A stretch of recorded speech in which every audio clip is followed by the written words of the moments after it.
तो हम क्या देखने जा रहे हैं, अपना सेकंड इनहेरिटेंस। सेकंड इनहेरिटेंस हमारा क्या है, मल्टीपल इनहेरिटेंस। अब ध्यान से देखना, मल्टीपल इनहेरिटेंस के लिए कम से कम मिनिमम एटलीस्ट 3 क्लास की नीड होती है, जिसमें 2 होते हैं पेरेंट टाइप के क्लास। 2 क्या होते हैं, पेरेंट टाइप है यानी बेस टाइप के क्लास, और एक होता है डिराइव्ड टाइप का क्लास। दोनों बेस क्लास की प्रॉपर्टी, दोनों बेस क्लास की प्रॉपर्टी थर्ड क्लास यानी ड्राइव्ड क्लास में आना हमारा मल्टीपल इनहेरिटेंस कहलाता है। एग्जाम्पल के लिए सुनो ध्यान से। सपोज करो किसी के फैमिली में उसके फादर हैं और उसके अंकल हैं। फादर के पास एक चाइल्ड है और अंकल के पास कोई भी चाइल्ड नहीं है।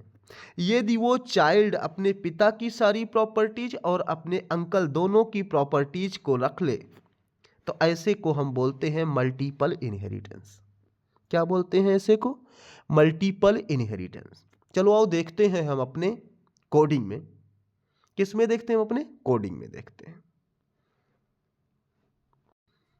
हम क्या देखने जा रहे हैं, हम मल्टीपल इनहेरिटेंस का एग्जाम्पल रन करके देखने जा रहे हैं। मल्टीपल इनहेरिटेंस में मिनिमम 3 क्लास। देखो ध्यान से देखिएगा, क्लास 1,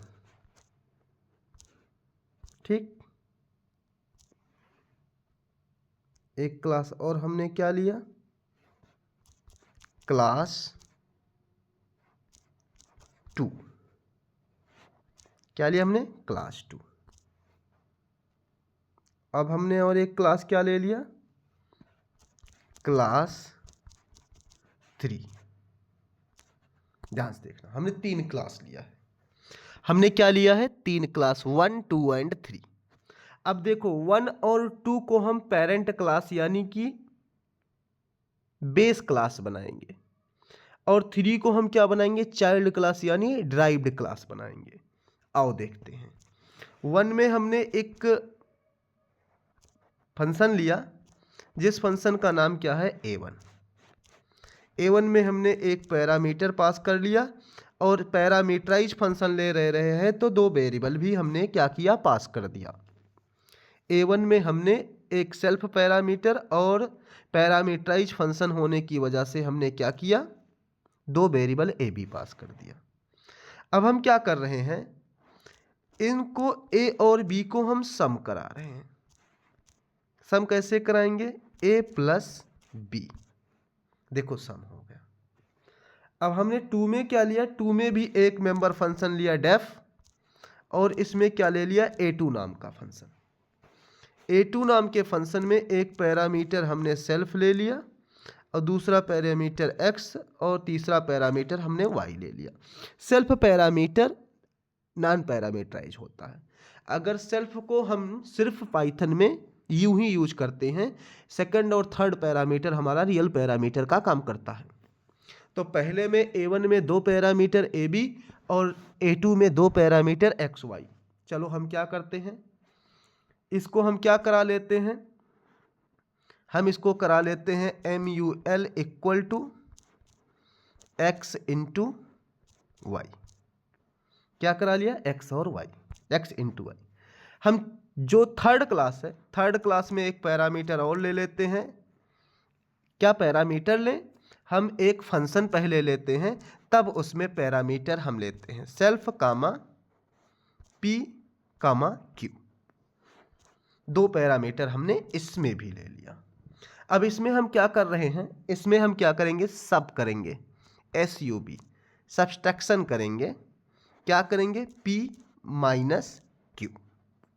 ध्यान से देखिएगा, एक में ऐड कर रहे हैं, एक में मल्टीप्लाई कर रहे हैं, और एक में क्या कर रहे हैं, हम सब्सट्रैक्शन कर रहे हैं। तो आओ देखते हैं, इसको पहले प्रिंट करा लेते हैं, PRINT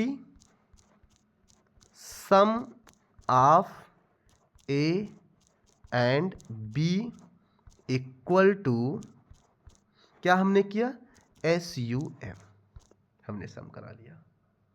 ध्यान से देखिएगा। दूसरा हमने क्या किया, PRINT प्रिंट, हमने क्या किया, multi of MULTI multi of X and Y equal to, ध्यान से सुनिएगा, MUL करा लिया। क्या करा लिया? मल करा लिया। अब ध्यान से देखिएगा, तीसरे में हम क्या प्रिंट करा रहे हैं? प्रिंट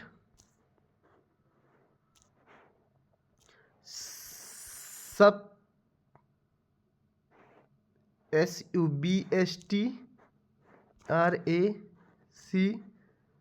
सब्सट्रैक्ट या sub of P and Q equal to SUP हमने करा लिया। ध्यान से सुनिएगा, अब क्या है, 3 क्लास हैं, तीनों में 3 डेटा मेंबर फंक्शन है। अगर हम तीनों के मेंबर फंक्शन को A1 को एक्सेस करना चाहें तो फर्स्ट क्लास का ऑब्जेक्ट बनाना पड़ेगा, और अगर हम A2 को एक्सेस करना चाहें तो सेकंड क्लास का ऑब्जेक्ट बनाना पड़ेगा, और A3 को एक्सेस करना चाहें तो थर्ड क्लास का ऑब्जेक्ट बनाना पड़ेगा। अब हम मल्टीपल इनहेरिटेंस क्या कहता है, ऊपर के 2 बेस क्लास को, 2 बेस क्लास कौन है? 1 है, और कौन है दूसरा? TWO 2 है। TWO क्या है? 2 है। दोनों को हमने थर्ड में इनहेरिट कर दिया। हमने क्या किया? 1 को इसमें इनहेरिट कर दिया और 2 को भी इसमें इनहेरिट कर दिया है। 1 और 2 की दोनों की प्रॉपर्टीज अब थर्ड में आ गई हैं। अब हम थर्ड क्लास का ऑब्जेक्ट बनाएंगे तो A1, A2 और A3 तीनों को हम एक्सेस कर सकते हैं। देखो ध्यान से, हम बनाने जा रहे हैं थर्ड क्लास का object OB equal to THREE3। OB equal to हम क्या बनाने जा रहे हैं? थर्ड क्लास का ऑब्जेक्ट। देखो, थर्ड क्लास के ऑब्जेक्ट से फर्स्ट क्लास की प्रॉपर्टी A1 को हम एक्सेस करेंगे।